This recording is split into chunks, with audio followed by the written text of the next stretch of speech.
The next kind of question for conversion of one system of units to another is such of kind.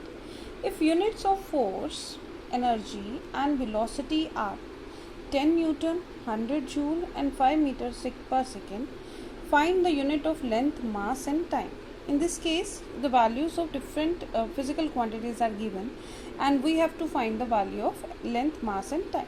In such cases, you will write the dimension formulas of each and equate it with physical quantity.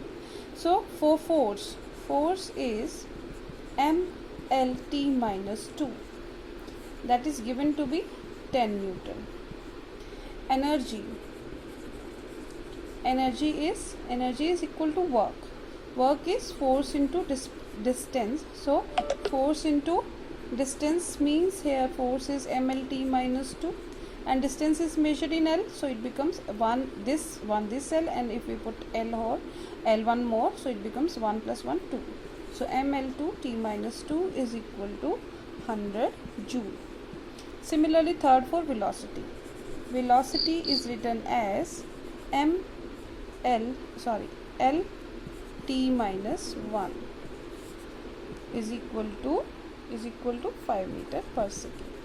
So such kind of questions can be solved by dividing these 1 by 2. Suppose we divide 2 by 1, 1 and this is 3.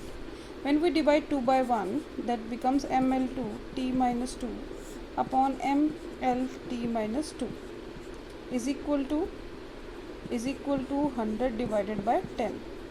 So m cancel, this one also cancel, this one also cancel. So L comes out to be 10 meter. So putting this value in this equation, so this is 10, t minus 1 is equal to 5.